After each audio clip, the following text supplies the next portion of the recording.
கௌதம் சில்லை இன்னைக்கு என்ன நடக்க போதும் பார்க்கலாம். அவங்க எபிசோட் ரொம்ப அருமையாக இருந்துச்சுன்னே சொல்லலாம். ஸ்கிப் பண்ணாமல் ஃபுல்லோடையும் கேளுங்க. அதுக்கு நான் அந்த வீடியோ பிடிச்சிருந்துச்சுன்னா லைக் பண்ண பாருங்கள். ரொம்ப பிடிச்சிருந்துச்சுன்னா நம்ம சேனலுக்கு வந்து சப்ஸ்கிரைப் பண்ணி கண்டினியூஸாக ஆதரவு தாங்க. கௌதம்லேருந்து எல்லாரும் வந்து ஃபங்க்ஷன் நல்லபடியாக நடத்தணுங்கிற மைண்ட் செட்டில் தான் இருக்காங்க. ராகினி வந்து ஏதாவது ஒன்று குட்டி கலாட்டம் பண்ணலான்னு நினைக்கிறப்ப கரெக்டாக வந்து ராமச்சந்திரன் வந்து தடுத்துட்டாங்க. அந்த இடத்துல கண்ணாடி வளையல் வந்து போடணும் எடுத்துருவாங்கன்னு சொன்னோன்னா கண்ணாடி வளையலா அதை பற்றி யாருமே எங்கள்கிட்ட வந்து சொல்லலையேன்னு சொல்லி இந்திராவோட அப்பா அம்மா வந்து பேசுகிறாங்க.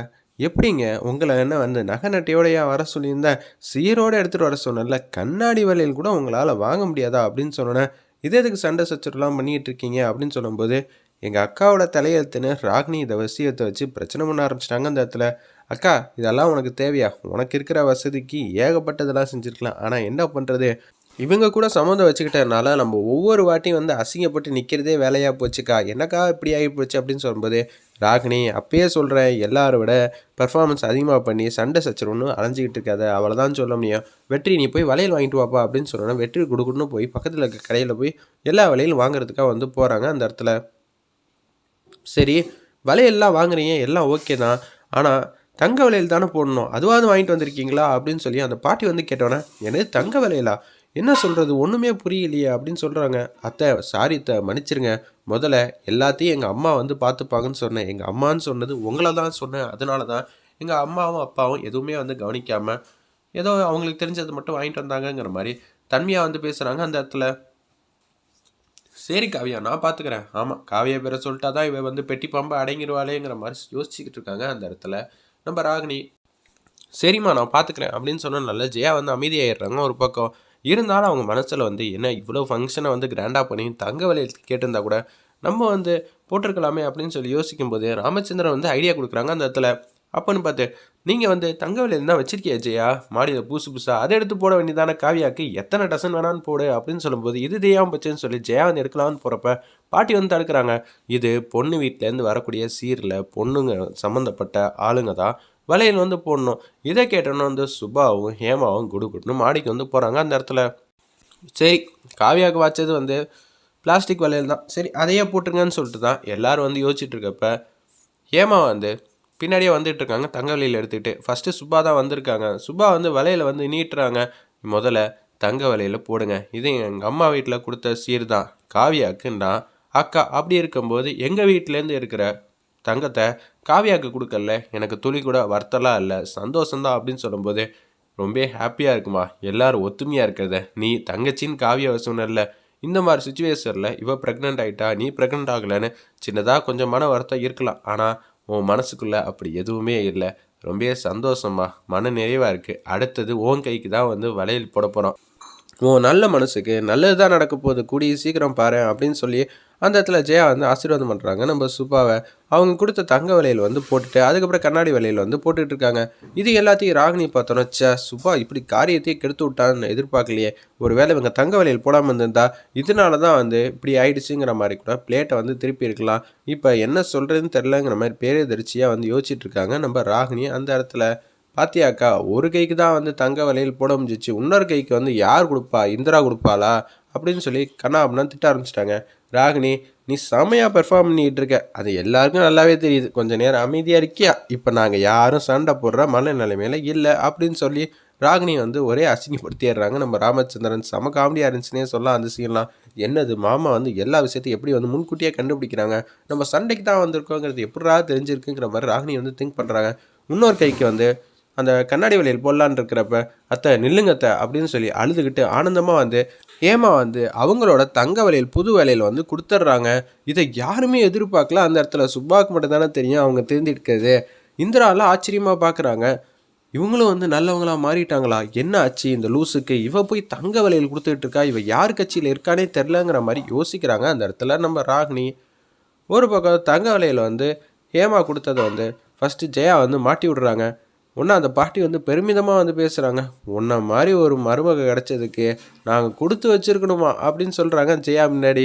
ஜெயா நீ தூள் கிளப்பிட்டப்போ உன்னோட கடைசி மருமக கலெக்டரு, ஏதாவது குடும்பத்தில் எதுவும் பிரச்சனை வந்துச்சுன்னா முன்னாடி நிற்கிறது சுபா, இன்னொரு அவங்களாலேயும் சமாளிக்க முடியலன்னா ஹேமா வந்து அந்த பிரச்சனையை வந்து ஷார்ட் அவுட் பண்ணுறது, உன்னோட 3 மருமகளுக்கும் கந்திஸ்தி ரொம்ப அதிகமாக இருக்கும், என்னதான் நகை பணம்னு சில பேர் போட முடியும் போட முடியாட்டாலும் மனசு தங்கம் போல இருக்கணுமா, அதுவும் 3 மருமகள்கிட்டையும் நிறையாவே இருக்குது, வாழ்த்துக்கள் ஜெயா, நிறையாவே சுற்றி போட்டு அப்படின்னு சொல்லிடுறாங்க அந்த இடத்துல. பாட்டி வேறு லெவலில் மாசாக இருந்துச்சுன்னே சொல்லலாம் அந்த சீன்லாம். ஒரு பக்கம் எல்லாமே வந்து ஃபங்க்ஷன்லாம் நல்லபடியாக நடக்க போகுது. சாப்பாடெலாம் வந்து கொடுக்குறாங்க.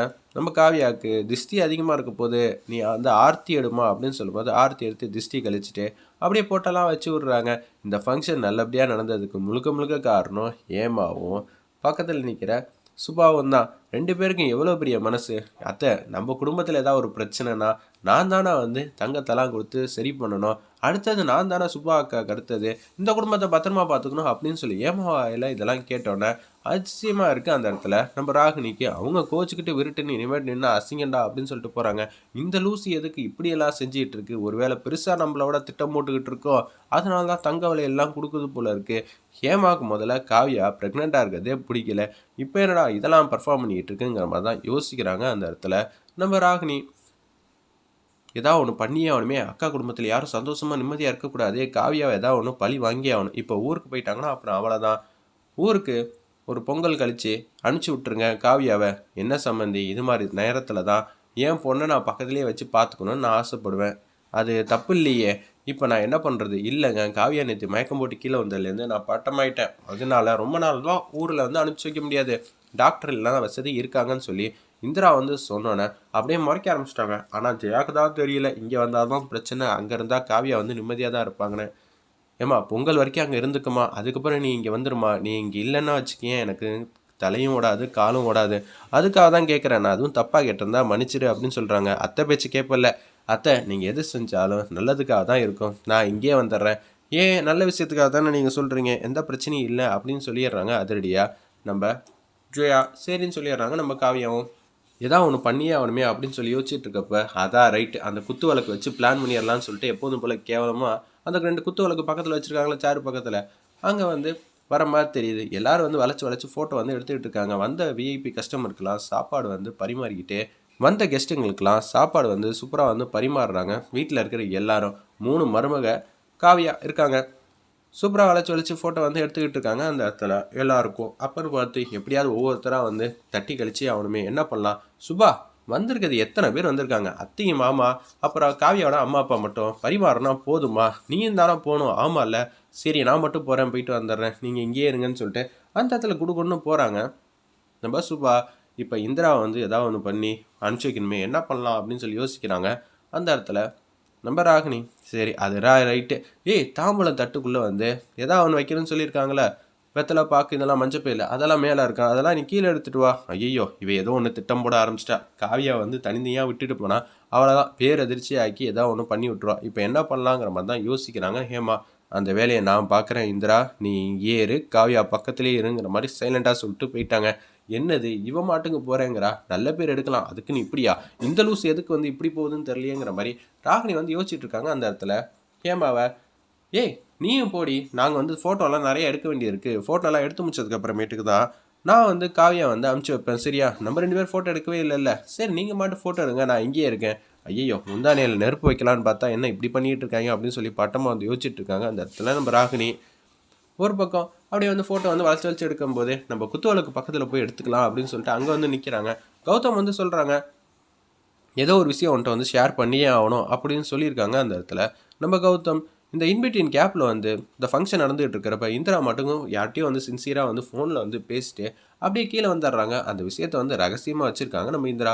கௌதம் வந்து பேச வராங்க, ஏதோ ஒரு விஷயத்த வந்துட்டு சொல்ல வரணும்னு சொல்லி அந்த ஸ்டேஜ்லேருந்து தள்ளி கூட்டிகிட்டு போயிடுறாங்க. இதுதான் சரியான சந்தர்ப்பம், ஃபோட்டோகிராஃபரை வெளியில் வந்து இருக்காப்லையே ஏதாவது ஒன்று பண்ணுமே அப்படின்னு சொல்லி யோசிச்சுக்கிட்டு இருக்கும்போது இதே மாதிரி சேர் வந்து வெளியில் ஒன்று இருக்குல்ல, அதை எடுத்துகிட்டு வாங்க, நாங்கள் 2 பேர் சேரில் உட்காந்து ஃபோட்டோ வந்து எடுக்கணும், சரிங்களா அப்படின்னு